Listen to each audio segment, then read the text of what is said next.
일본의 YCC 폐지가 이번 7월 이후에 일본이 단행할 거로 보기 때문에 이때 일본 엔화가 본격적으로 이제 절상할 가능성이 있고, 단순히 일본 돈인 엔화에 투자하는 것뿐만 아니라 엔화를 토대로 한 미국 국채나 해외 주식에 투자할 수 있는 방법이 생기는데,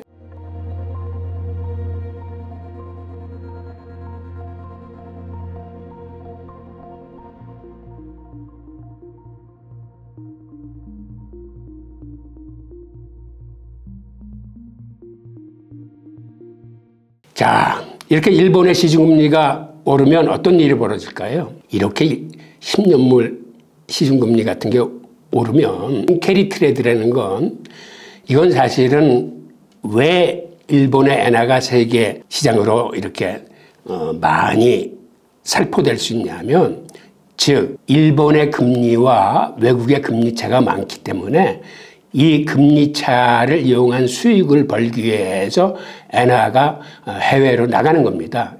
예를 들어서 미국의 예금리가 6%인데 지금 일본의 대출금리는 한 1.5% 정도입니다. 그러면 이 차이만 해도 한 4.5% 되는데, 물론 일본의 엔화가 달러로 바뀌어져서 나갈 때는 송금 수수료도 들고 환전 수수료도 들기 때문에 그런 걸 감안한다 하더라도 해외로 나가면 금리 차이로만 3% 정도의 수익을 볼 수 있습니다. 물론 이렇게 이자 수익뿐만 아니라 물론 해외의 국채나 해외의 주식이나 혹은 해외 부동산 같은 데 투자되는 금액도 많이 있습니다. 이런 이유로 인해서 일본의 싼 대출금리를 활용해서 지금 세계각국으로 일본 엔화가 굉장히 많이 나가 있습니다. 그런데 앞으로 미국이 금리를 내리고 일본이 금리를 올리면 어떤 일이 벌어질까요? 즉 그 얘기는 이렇게 해외에 나가 있는 엔캐리 트레이드 자금이 일본으로 회귀할 가능성이 높아집니다. 그 이유는 금리 차도 줄어들기 때문에도 그렇지만, 예를 들어서 3%의 금리 차를 목표로 나갔는데 엔화가 절상이 돼서 환차손이 예를 들어서 5%가 나게 되면 이제는 해외로 나간 자금이 손해를 보게 되는 겁니다. 즉 금리 차도 줄어들지만 금리가 줄어드는 거와 비례해서 엔화의 상승 속도가 더 빠른 속도로 튀어오를 것으로 예상되기 때문에 지금 바깥에 나가 있는 엔캐리 트레이드 자금은 바짝 긴장을 하고 상황을 봐서 급격하게 일본으로 회귀할 가능성이 높습니다. 즉 이렇게 되면 본격적으로 바깥에 나가 있는 엔화가 일본으로 들어오면서 이제는 엔화에 대한 수요가 높아지기 때문에 엔화는 더 빠른 속도로 절상할 가능성이 있습니다. 그래서 이렇게 되면 본격적으로 엔고 시대가 이제 도래한다는 걸 의미를 하는 거죠. 자, 그동안 일본은 지금 이 그래프에서 보는 것처럼 너무나 많은 돈을 찍어냈습니다. 지금 미국의 중앙은행이 찍어낸 달러가 여기 빨간색 그래프인데, 글로벌 금융위기 이전까지만 해도 미국의 본원통화 발행액은 한 8천억 달러 내외였습니다. 지난 14년간 찍어낸 달러가 그 당시에 비해서 무려 10배 이상 많아졌습니다. 즉 시중에 이렇게 많은 달러가 발행돼서 돌아다니게 되면 상대적으로 경쟁통화들은 가치가 절상되기 때문에 그것을 막기 위해서 미국의 달러와 경쟁을 하기 위해서 미국이 찍어낸 통화만큼 같이 찍어내게 됩니다. 그래서 지금 보시는 것처럼 유럽의 중앙은행이나 일본의 중앙은행도 미국의 달러 못지않게 돈을 많이 찍어냈습니다. 그러니까 그 조그만 일본이 자그마치 찍어낸 양을 보면 미국 달러에 못지않게 많은 금액을 찍어낸 걸 알 수 있습니다.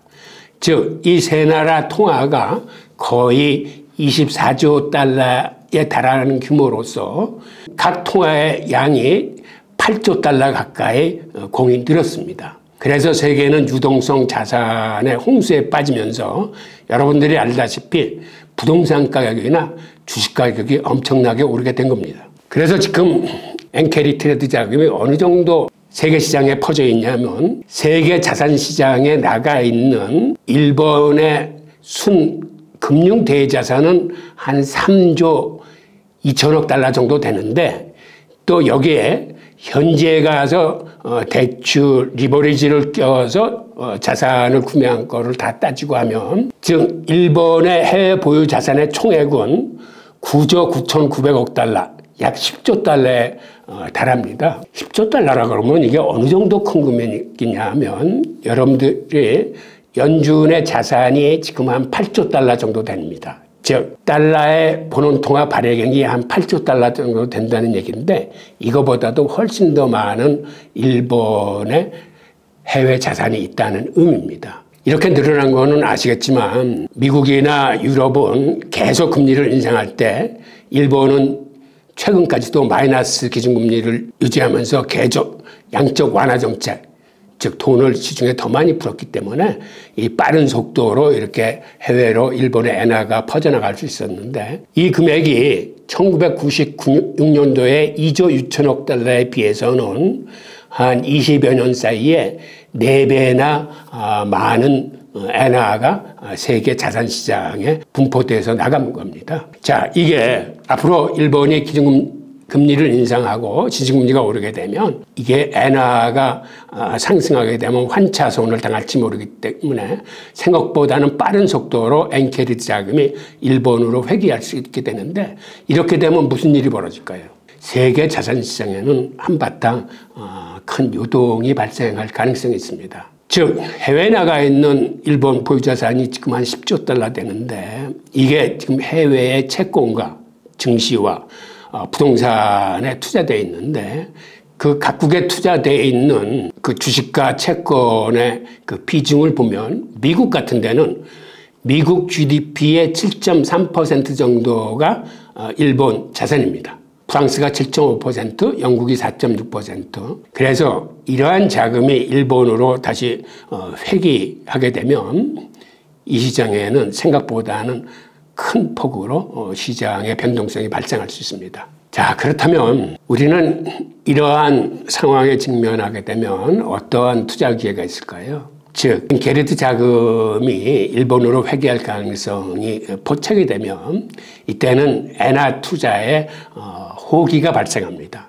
단순히 일본 돈인 엔화에 투자하는 것뿐만 아니라 엔화를 토대로 한 미국 국채나 해외 주식에 투자할 수 있는 방법이 생기는데 예를 들어서 일본 주식시장에는 미국의 국채 ETF 같은 게 많이 들어와 있어요. 그러니까 일본에 들어와 있는 미국 국채 ETF를 사게 되면 이건 엔화 투자와 미국 투자를 겸해서 할 수 있는 이러한 두 가지 측면에서 이익을 볼 수 있는 이러한 구성 요소인데 이게 우리나라 한국 주식시장에도 상장되어 있는 것들이 있습니다.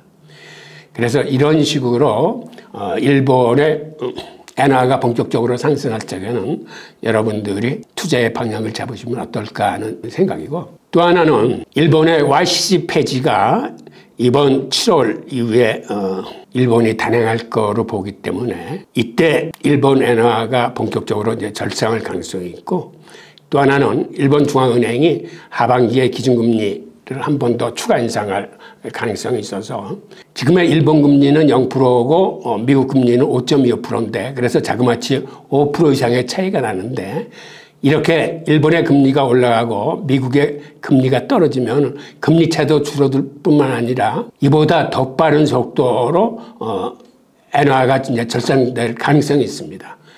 그리고 지금 인플레이션이 일본이 다시 3%대로 근접하기 때문에 일본의 금리 인상은 지금 환경이 조성되고 있어서 이게 일반 투자자들이 기대하는 것처럼 올 하반기에 시행될 가능성이 커집니다. 그런데 여기에 한 가지 제약 요소가 있습니다. 뭐냐면 일본이 이렇게 기준금리 추가 인상을 앞으로도 지속적으로 할 수 있느냐 하는 이건 의문입니다. 왜 그러냐면 일본은 정부 부채가 세계에서 가장 많은 나라입니다. 지금 옆에 그래프에서 보시는 것처럼 지금 정부 부채가 많다는 이탈리아도 한 150%, 미국도 GDP의 132%인데 반해서 일본은 정부 부채가 자그마치 263%입니다. 이렇게 되면 무슨 일이 벌어질까요? 지금 그래프에서 보시는 것처럼 일본은 지금도 1년 예산에서 정부 부채에 대한 이자와 원리금 상환 부담액이 자그마치 예산의 25%를 차지합니다. 이거는 엄청난 양이죠. 즉, 이 얘기는 앞으로 일본 중앙은행이 기준금리를 연속적으로 계속 올리기에는 많은 제약이 있다는 이런 얘기입니다. 그래서 일본의 금리 인상에 대해서 너무 과대한 기대는 좀 삼가셔야 할 걸로 보이고, 일본은 이러한 예산상의 어떤 제약 때문에 기준금리를 인상하는 데는 나름대로 한계가 있다. 그러니까는 이번 하반기에 기준금리를 한번 올리고 그 다음에 한두 번 정도 도대체 이게 지속적으로 계속 될 수는 없는 그러한 구조를 갖고 있다는 걸 이해하시면서 투자에 임하시면 좋을 것 같습니다. 자, 감사합니다.